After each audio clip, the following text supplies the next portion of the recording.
चलिए बैठिए। प्रणाम माननीय प्रधानमंत्री जी, हम सभी आपको एक गमछा पहनाना चाहते हैं। जरूर। असम में आए और गमछा न हो।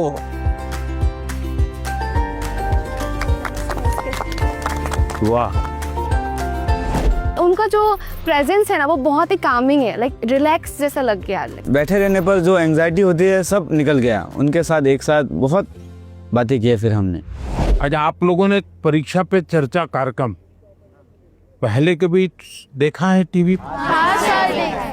अच्छा, कभी आप लोगों ने वो किताब देखी? हाँ सर। Exam warrior. तो उसमें से फिर आपको पहले जो सोचते थे परीक्षा के पहले और अब सोचते हैं उसमें क्या फर्क है? किताब पढ़ने के बाद या कार्यक्रम देख क्या फायदा हुआ आपको? परीक्षा से इतना डर नहीं लगता। आपके जो मंत्र दिए हैं ना, वैसे जैसे कि लाइक परीक्षा को एक सेलिब्रेशन उत्सव की तरह सेलिब्रेट करना चाहिए।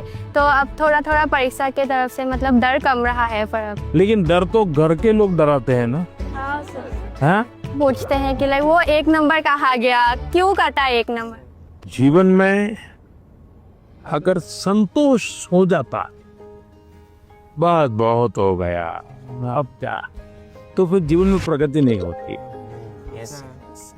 ये जीत तो रहनी चाहिए मन में, लेकिन उसके लिए मैंने मंत्र में एक बात बताई है।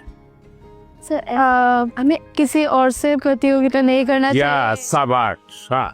मैंने ये कहा है कि हमने लगातार खुद से कंपटीशन करते ही रहना चाहिए। कोई हमें कहता भी 99 आए, एक क्यों नहीं आया? ठीक है, उन्होंने कहा बात अलग है, लेकिन खुद को भी पूछना चाहिए कि मेरे जीवन में ये बदलाव क्यों आया, ये कमी क्यों रही, क्या कारण था?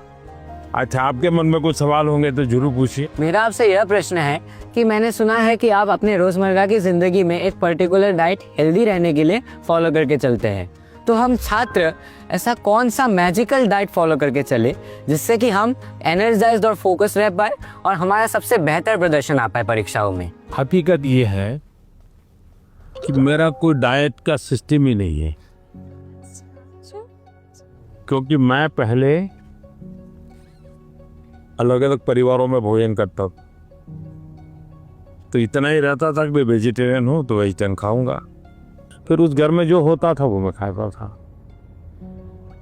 दूसरा, मुझे खुद को कभी पकाना पड़ता था, कभी खिचड़ी पका देता था। खिचड़ी खाते हैं नहीं हम। डाइट आपकी पसंद का होना चाहिए, यानी ऐसा नहीं दवाई की तरह डाइट नहीं खाए। तय करो कि पेट भर के खाना है कि मन भर के खाना है। आप ज्यादातर लोगों के क्या होता है, मना न करे तब तो खाते रहे। अनाज जो है पेट भर के खाते हैं, लेकिन सांस सीना भर के नहीं लेते हैं। यहां उल्टा करना चाहिए। दिन में जब भी मौका मिले एकदम शरीर भर जाए इतना सांस लेना चाहिए। हो सके तो कुछ पल उसको रोकना चाहिए और फिर धीरे से निकालना चाहिए। हम लोग क्या करते हैं, खाना यानी बाकी 50 कामों में शरीर को सबसे आखिरी प्रायोरिटी देते हैं, लास्ट प्रायोरिटी।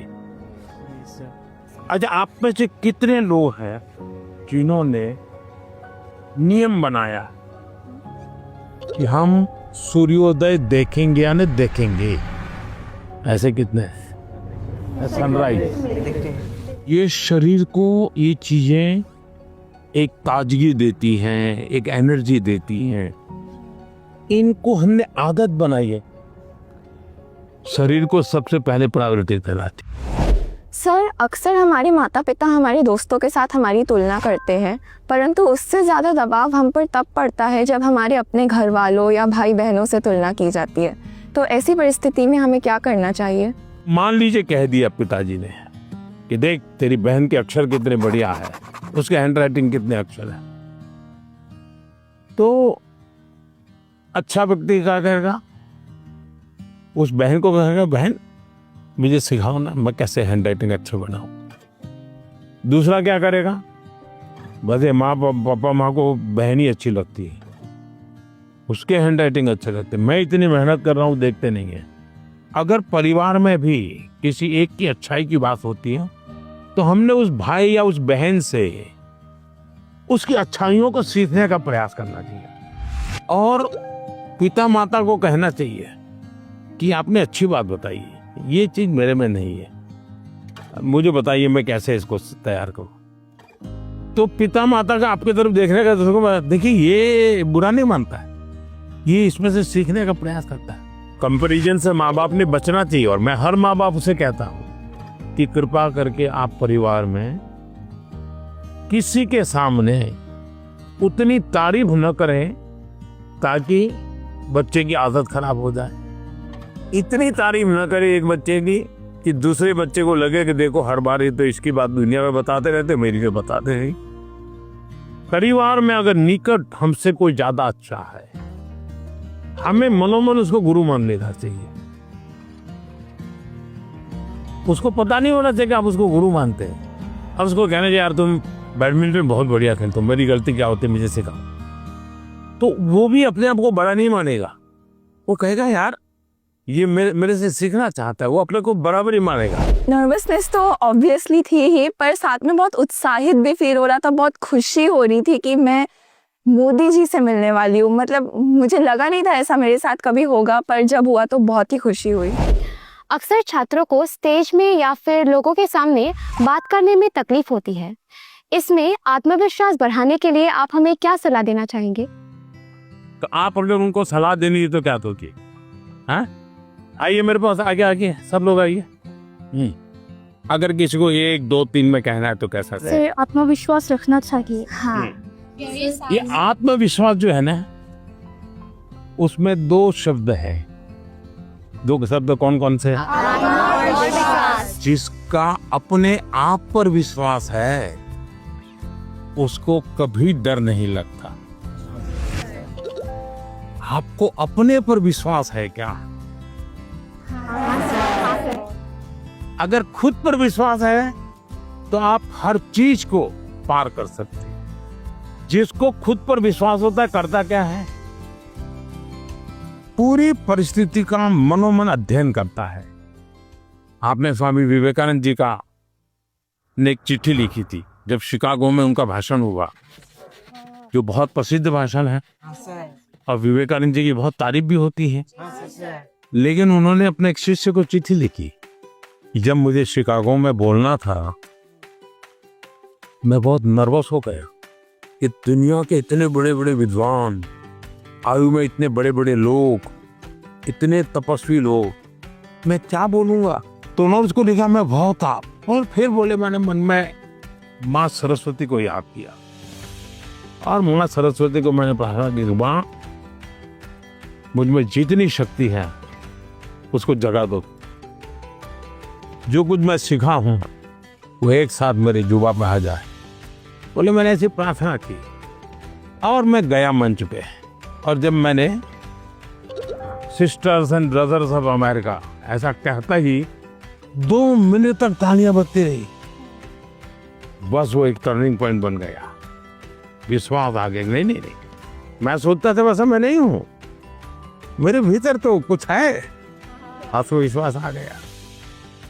तो हर एक के जीवन में आज कितने ही अच्छे वक्ता क्यों ना हो, कितने ही बड़ा अच्छे खिलाड़ी, आपने देखा होगा क्या सचिन तेंदुलकर कभी 0 से आउट नहीं हुए क्या?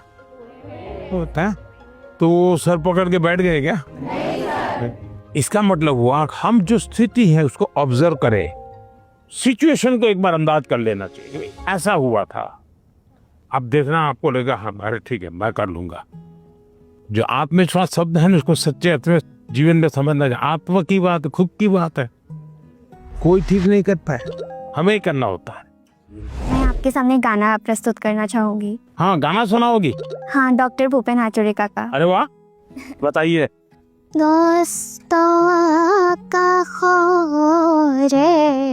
সপোন ৰহত হানি